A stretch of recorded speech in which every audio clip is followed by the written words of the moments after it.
On the edge of known space, where stars grew thin and silence stretched like old cloth, a ship drifted. It was not like the human vessels that zipped through the void with sharp angles and loud engines. This one curved like a leaf, its hull woven from something that shimmered faintly, part metal, part living vine. No lights blinked on its surface. No signals called out. It simply floated, as if waiting. Inside, Lyra sat alone.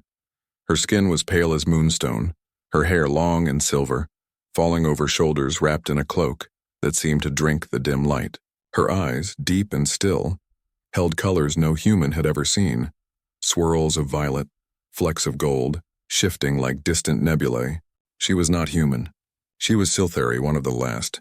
Her people had vanished centuries ago, retreating beyond the veil of galaxies when the Great Hunger began. The Void-born. At her feet, curled like a sleeping storm, lay Kyle. He was not a dragon of old myths with leathery wings and fire breath. Kyle's body was sleek, scaled in shifting hues of indigo and bronze, his form humming with a low, constant vibration. His eyes, when open, glowed like twin pulsars. He did not speak in words, but in feelings. Warmth for comfort, a sharp buzz for warning, a soft ripple for curiosity. He was Lyra's companion, her protector, and the last of his kind, too. They had traveled far, farther than any Scifi had in generations. They came not for war, not for conquest, but for refuge. The Void-born were waking again. And this time they were not just eating stars, they were eating time itself. Whole systems blinked out of existence, not destroyed but unmade, as if they had never been. Lyra had hoped to find a quiet corner of the galaxy, a place to hide until the storm passed, but the storm had already reached the human frontier. The ship shuddered.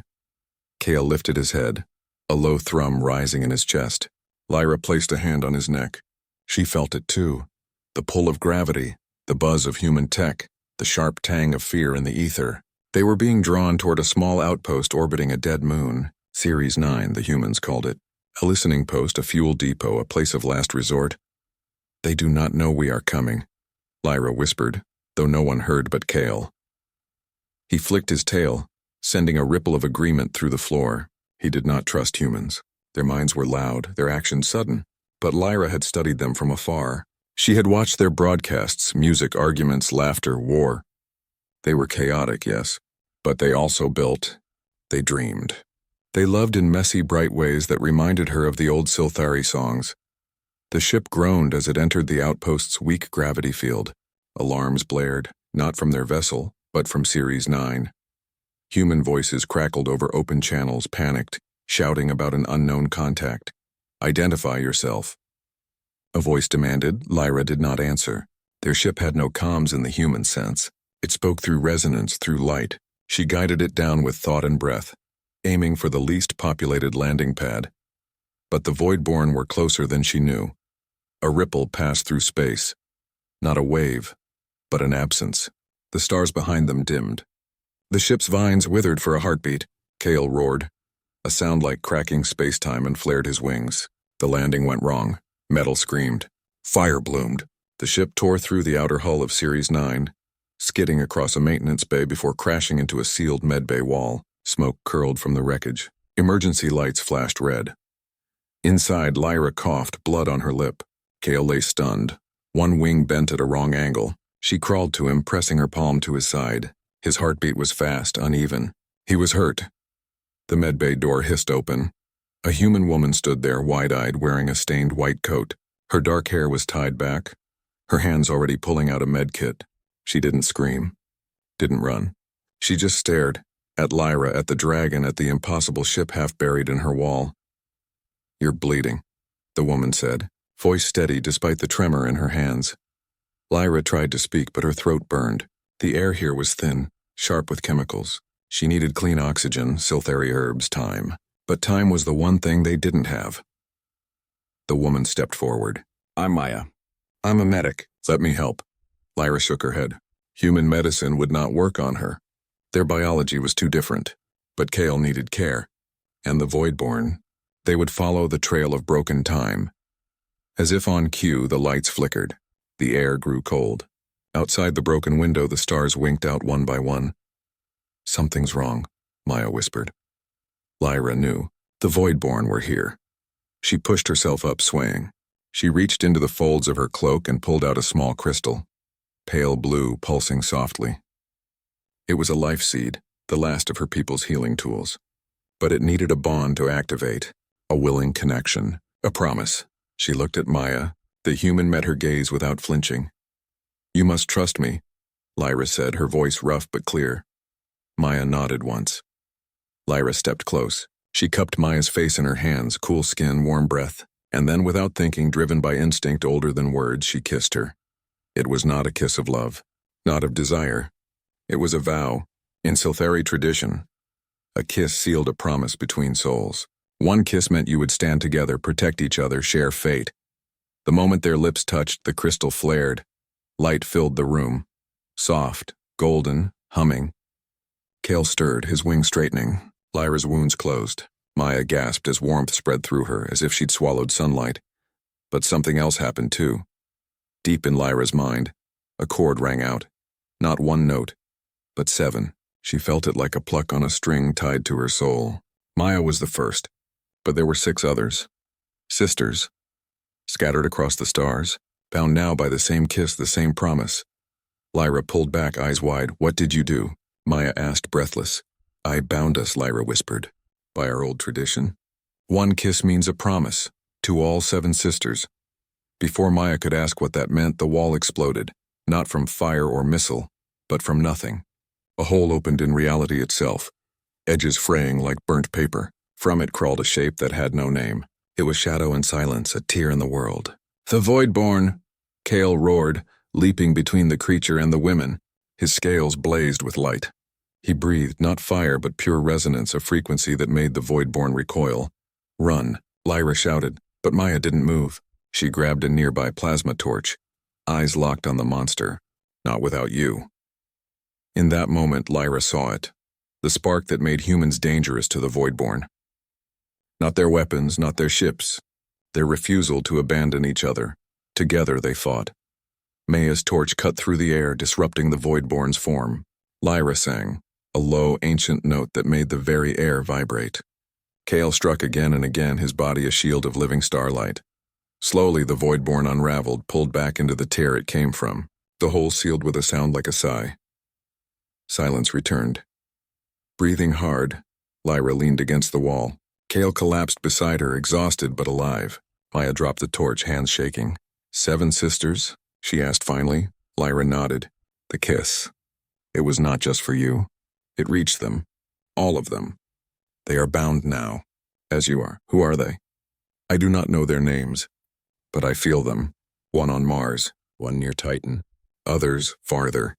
They are your blood, your kin. Maya's eyes widened. I have 6 sisters. We were separated after the colony wars. I haven't seen most of them in years. Lyra closed her eyes. It was no accident. The Scifi bond had found the only human family strong enough, scattered but unbroken, to carry the promise. Outside, alarms still wailed. Human soldiers would come soon. Some would see Lyra as a savior, others a threat. But the real danger was still out there, growing. Kale nudged Lyra's hand with his snout. His message was clear. They could not stay. You must come with us, Lyra said to Maya. Where? To find your sisters. Before the Voidborn find them first. Maya's looked at the wreckage, at the dragon, at the silver-eyed woman who had kissed her and changed everything. She thought of her sisters, Claire, Nina, Dana, Leah, Riley, Zoe, lost in the chaos of human expansion. She had spent years trying to forget them, to survive alone. But maybe survival wasn't enough. Maybe some promises were worth keeping. She picked up her med kit, slung it over her shoulder, and nodded. Let's go. As they stepped into the ruined bay, the stars above began to return, faint, then brighter, as if remembering themselves. Somewhere far away, 6 other women felt a strange warmth in their chests, a whisper in their dreams, a sense that something ancient had just begun, and on Series 9, the last Scifi and her dragon prepared to fly once more. Not into hiding, but into hope. After leaving Series 9 behind, Lyra guided their wounded ship through the dark. Kale rested in the heart of the vessel, his scales dim but steady. Maya sat near the front, watching the stars blur past, her mind full of questions she could not ask.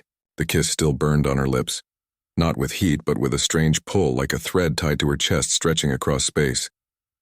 Lyra felt it too, stronger now. The bond had settled like roots in soil. She could sense the others, not clearly, but as echoes. One near Mars, sharp and quick like a spark. Another in the icy rings of Titan, calm and deep. Others farther out, their signals faint but real. They were Maya's sisters, and they were in danger. They do not know, Lyra said softly, more to herself than to Maya. But the Voidborn will find them. The bond makes them bright. Maya looked at her. What do you mean bright? Your sisters carry human will, the kind that fights, builds dreams. The Voidborn feed on time, but they are drawn to strong souls.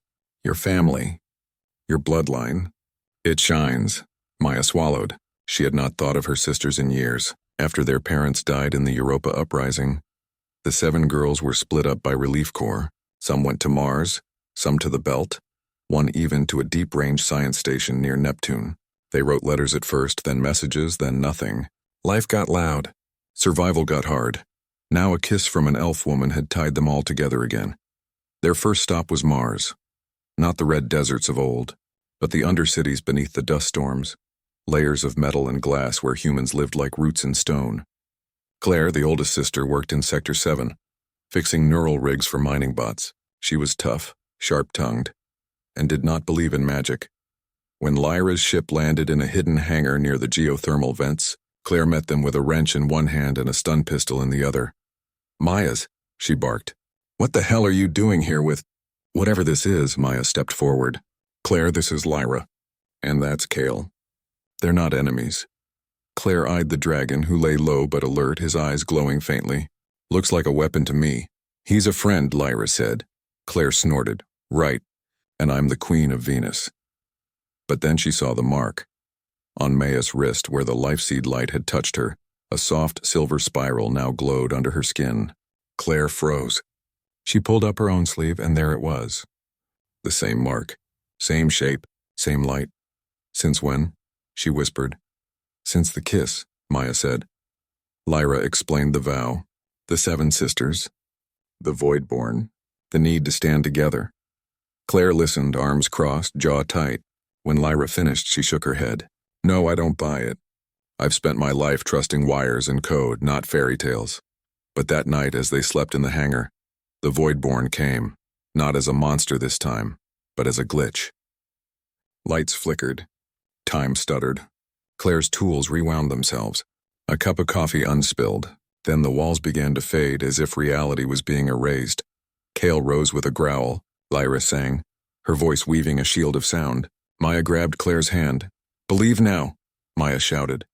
Claire, heart pounding, looked at her sister's mark on her wrist. She thought of all the times she'd fixed broken things, rebuilt what others said was lost. Maybe this was just another system to repair. She ran to her workbench, yanked out a pulse modulator, and jammed it into the floor. If they eat time, let's give them too much of it. She overloaded the local chronoton grid. The hangar flashed white. The Voidborn shrieked, a sound like glass breaking in reverse, and vanished. Breathing hard, Claire turned to Lyra. Fine, I'm in. But I'm not kissing anyone. Next was Titan. Nina lived in a floating research dome above the methane seas, studying alien ruins buried under ice. She spoke 12 languages, including 3 dead ones. She believed in patterns and meaning hidden in silence. When Lyra's ship arrived, Nina was already waiting. I felt it, she said before anyone spoke. A resonance in the data streams, like a song I almost remembered. She touched her wrist. The mark glowed. Nina did not doubt. She asked questions about Silthari history, about the nature of the Voidborn, about the physics of soul bonds. Lyra answered as best she could.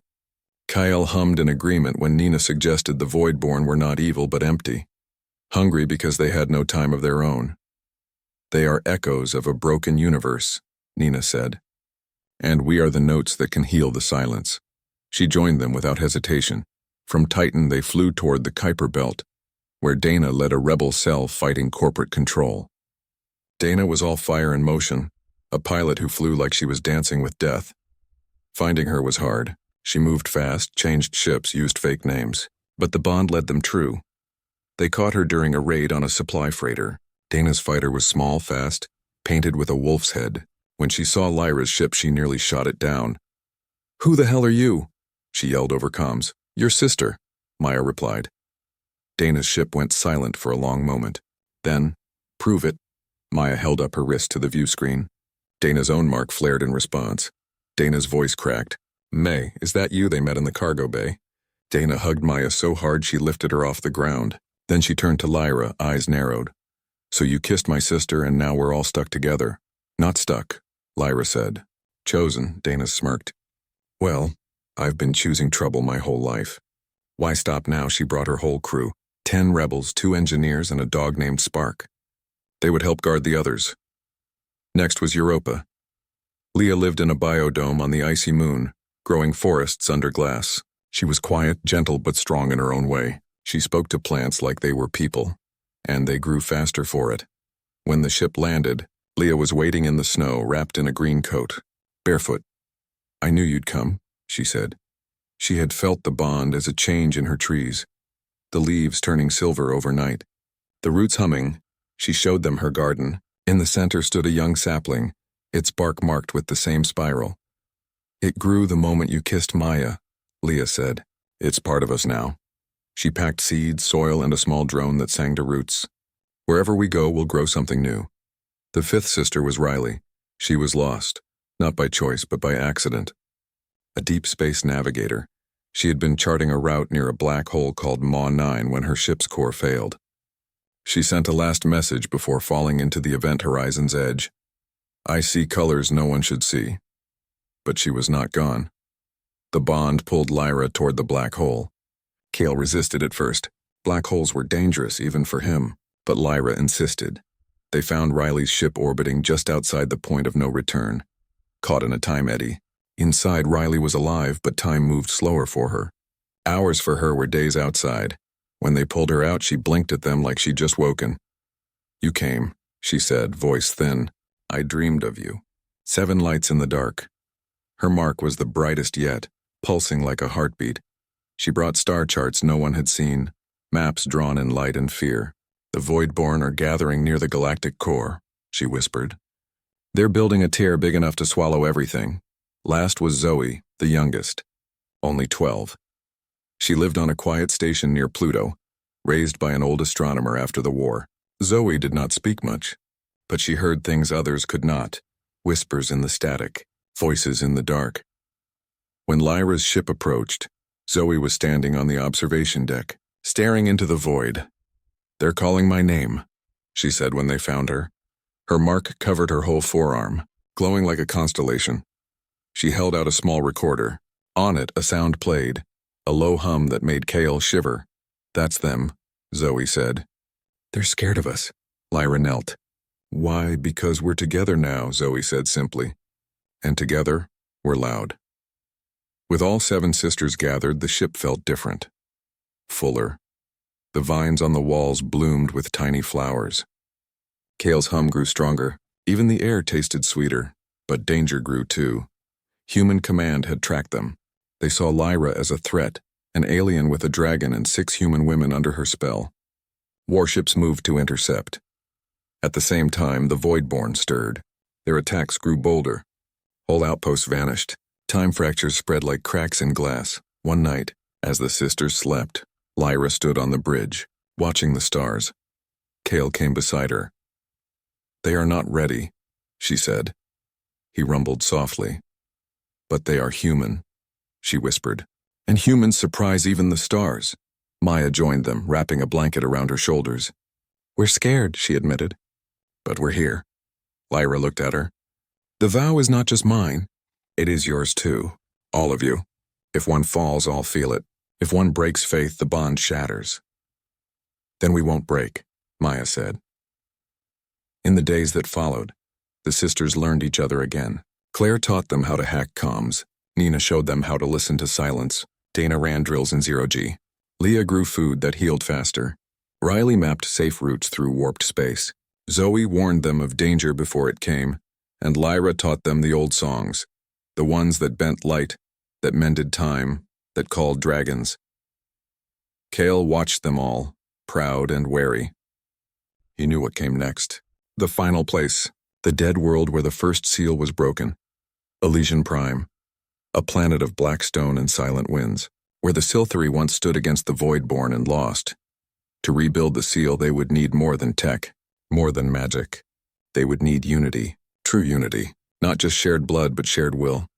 And that, Kale knew, was the hardest thing of all. One evening, as the ship coasted past Neptune, the sisters sat together in the common.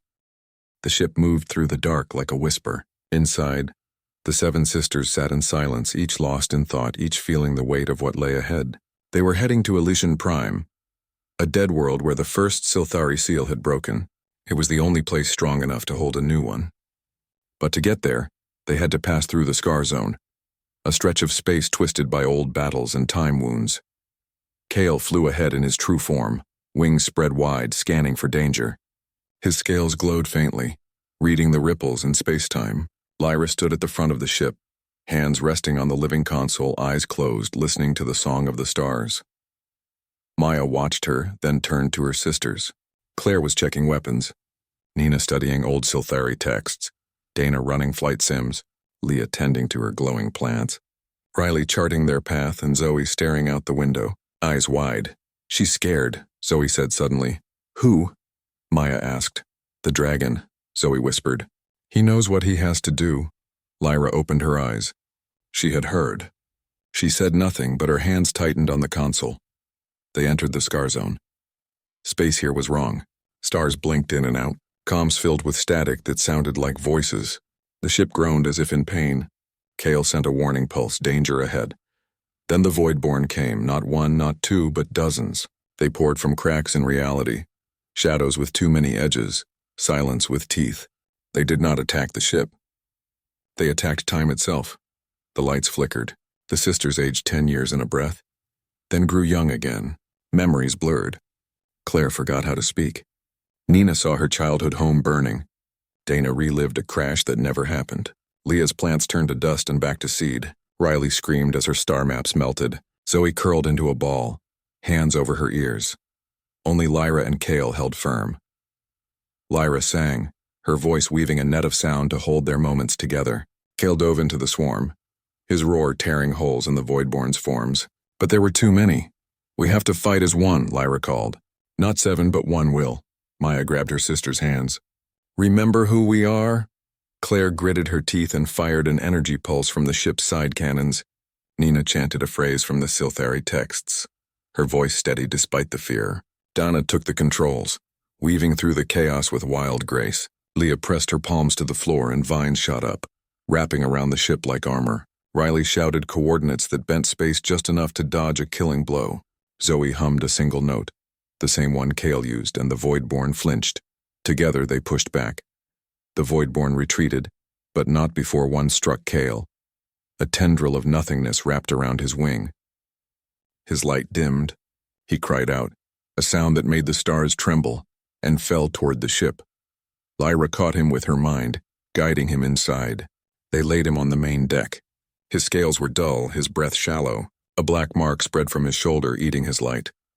"He's fading," Leah said, tears in her eyes. She placed a glowing leaf on his chest, but it withered instantly. Lyra knelt beside him, her hand on his snout. "You knew this would happen," she whispered. Kale opened his eyes. He sent her a feeling, not pain, but peace. And a memory. In it, Lyra saw the truth. The old Sylthari seal did not just need 7 souls. It needed an anchor, a living heart to hold the lattice together. The first anchor had been a dragon. And now Kale was offering himself. "No," Lyra said. "There must be another way." Kale rumbled softly. There was not. The sisters gathered around. They had seen the memory too, shared through the bond. "Is there really no other choice?" Maya asked. Lyra shook her head. "The texts say the anchor must be willing, and strong, and tied to all 7. Kale was all those things." Dana's voice broke. "He's been with you your whole life," Lyra nodded. "He is my brother, my shadow, my sky." They stayed with him as the ship flew on, Leah sang to him. Zoe held his claw. Riley told him stories of the stars he would become. Nina read the old vows. Claire fixed his wing as best she could, though she knew it would not hold. Dana promised to fly in his honor. Maya simply sat beside Lyra, her hand on Lyra's back. Kale's light grew weaker. They reached the edge of the Scar Zone. Ahead, Elysian Prime waited, a black planet under twin suns, its surface cracked like old bone. As they landed, Cale could barely stand. Lyra helped him out, her arms around his neck. The sisters followed, hearts heavy. The air was thin and cold. The ground hummed with old power. Ruins of Silthari towers stood like broken teeth against the sky. "This is where it began," Lyra said, "and where it must end." They walked to the center of the ruins, to a wide circle of black stone. In the middle lay the shattered remains of the first lattice, a web of crystal and light now dark and dead. To rebuild it, they would need to stand at 7 points around the circle. Each sister would channel her strength through the bond. Lyra would weave it into the lattice, and Cale would become its heart. But before they began, human warships appeared in orbit. Command had found them. A voice boomed over open channel. "Surrender the alien and the dragon. The rest of you will be spared." Danis laughed, bitter. "They think they can save us by killing our only hope." "They do not understand," Nina said. "Then we show them," Claire said, powering up the ship's last defense drone. "No," Lyra said. "Fighting them wastes time. The Voidborn are coming. We must finish this now." The sisters looked at each other, then at the sky, then at Cale. They took their places. Maya stood at the north point, Claire at east, Nina at south, Dana at west. Leah, Riley, and Zoe filled the in-between. Lyra stood in the center, hands raised. Cale lay at her feet, breathing slow. Above, the human ships hovered, weapons charged. Below, the ground began to shake. The Voidborn arrived. Not as shadows this time, but as a storm. A wall of nothingness rolled across the plain, swallowing light, sound, time. The twin suns dimmed. "Now," Lyra said. The sisters closed their eyes and reached into the bond. Maya gave her compassion, the will to heal, to hold on. Claire gave her logic, the strength to build. To fix, Nina gave her wisdom, the power to understand. To listen, Dana gave her courage, the fire to fight. To fly, Leah gave her life, the gift to grow. To renew, Riley gave her vision, the sight to see beyond. To guide, Zoe gave her truth, the voice to hear what others could not. Lyra took it all and sang. Her voice rose, pure and strong, weaving the 7 threads into one. Light shot from her hands into the broken lattice. Crystal grew where it touched. The web began to glow. Cale stood, his scales blazed with every color of starlight. He walked to the center of the lattice, placed his claws on the main crystal, and roared. The sound tore through the sky. The human ships froze. The Voidborn stopped. In that moment, everyone felt it. The choice. The sacrifice. Cale's body began to dissolve, not into ash, but into light. His form stretched, merged with the lattice, became part of the stone, the air, the sky. His eyes were the last to go, 2 bright stars that winked at Lyra before vanishing. The lattice flared. A dome of golden light rose from the circle, spreading across the planet, then into space. The Voidborn shrieked as the light touched them, unraveling their forms, pulling them back into the tier they came from. The human ships powered down. Their weapons went silent. On the ground, the sisters fell to their knees, exhausted but alive. The bond still held, stronger now with Cale inside it, humming like a heartbeat. Lyra stood alone in the center, tears on her cheeks. She looked up at the twin suns, now bright again. "You are not gone," she whispered. "You are everywhere." And far above, in the heart of the new seal, a dragon slept, not dead but changed, waiting, watching, loving. The war was not over. But hope had won the first true battle, and the 7 sisters, bound by a kiss and a promise, stood ready for what came next. The golden dome still hummed over Elysian Prime, a soft shield holding back the dark. The Voidborn were sealed again, but not gone. They pressed against the edges of the light like moths to a flame they could not touch. The sisters stood in the circle, breathing hard, hearts pounding with what they had done and what they had lost. Cale was part of the lattice now. His presence lived in every pulse of light, every whisper of wind. Lyra felt him in her bones, warm and steady. But she also felt the ache of his absence. He was no longer beside her. He was around her. Above her. Within her. Maya walked to Lyra and put a hand on her shoulder. No words were needed. The bond carried the grief, the gratitude, the love. The human warships still hovered in orbit, silent now, watching. A small shuttle detached from the largest vessel and descended. It landed a short distance from the ruins. A single figure stepped out. older with a scar across one eye, wearing the gray uniform of United Earth Command. The sisters tensed. Dana moved in front of Zoe. Claire's hand hovered near her weapon, but Lyra raised a hand. "Wait." The figure walked slowly toward them, hands open, no weapon. When she was close enough, she stopped and looked at each of them in turn. "I am Admiral Elena Cruz," she said, "and I owe you all an apology." She looked at Lyra. "We thought you were a threat." "We were wrong." Lyra studied her. The woman's eyes held regret, but also resolve. She was not here to fight. "What do you want?" Lyra asked. "To understand," Elena said, "and to help." She explained that Command had been watching the Scar Zone for months. They saw systems vanish. They heard whispers of time breaking. They did not know what caused it, until they tracked the sisters' movements. At first, they assumed Lyra was controlling them, but after seeing the light rise from Elysian Prime, after feeling the shift in space-time, they knew the truth. "You saved us," Elena said. "All of us." She offered them a place, not as prisoners, not as weapons, but as guardians. A new branch of Command answerable only to themselves. Their mission: protect the seal, watch for void-born activity, and stand ready if the bond was ever needed again. The sisters looked at each other. "We do not take orders," Claire said. "You would not have to," Elena replied. "You would set them." After a long silence, Lyra nodded. "We accept, but on one condition. Name it. No one touches the lattice. No tests, no scans. It is alive, and it is not yours to own." Elena agreed without hesitation.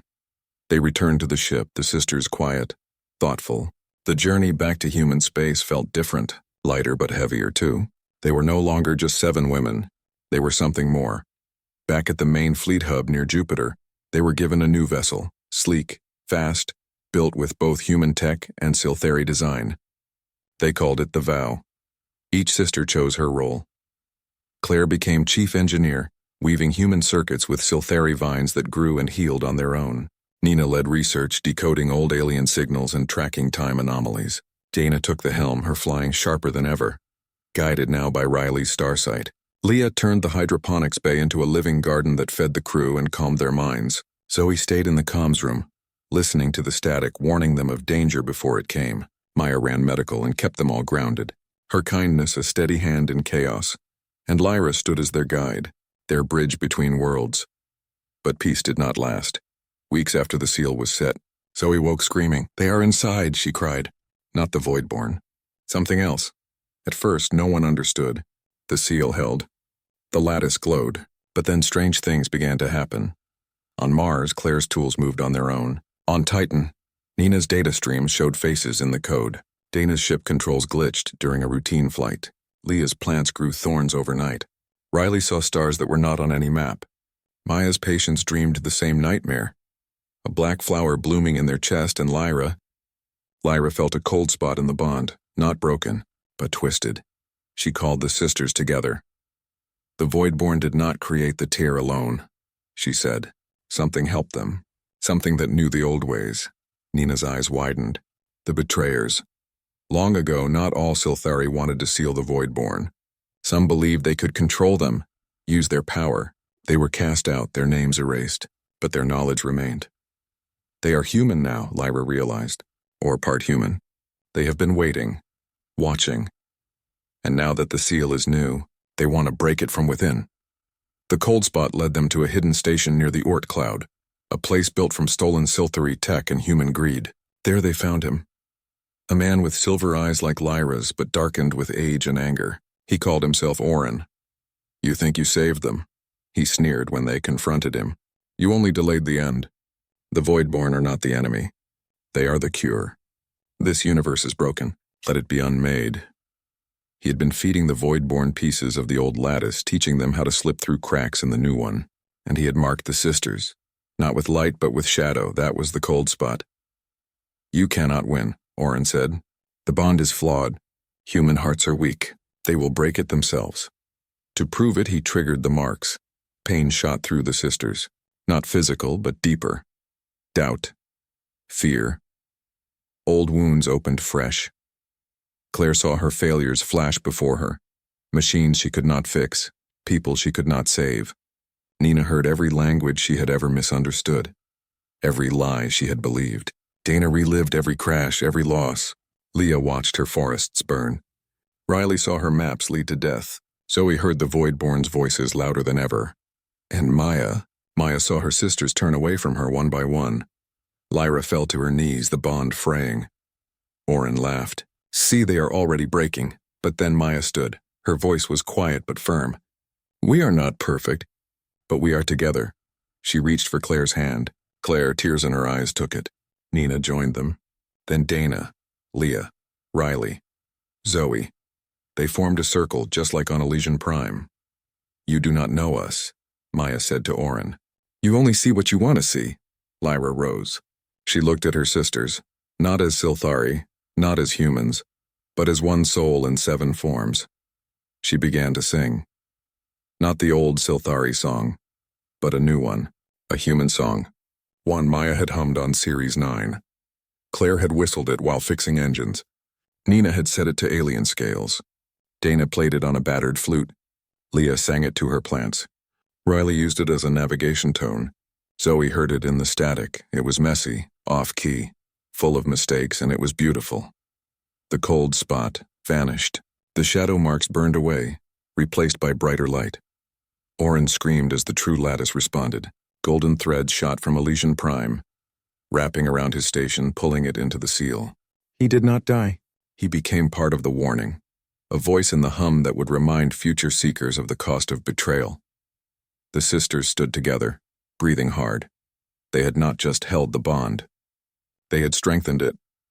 Back on the vow, they sat in silence again, but this time there was no fear. We are not just guarding the seal, Nina said softly. We are the seal, Lyra nodded. The lattice is not just stone and light. It is us, our will, our promise. Kale's presence brushed against them, warm and proud. They knew more trials would come. The Voidborn would test the edges. Others like Orin would rise. But they were ready, because they were not 7. They were 1. And one kiss long ago had been enough to change everything. Months passed.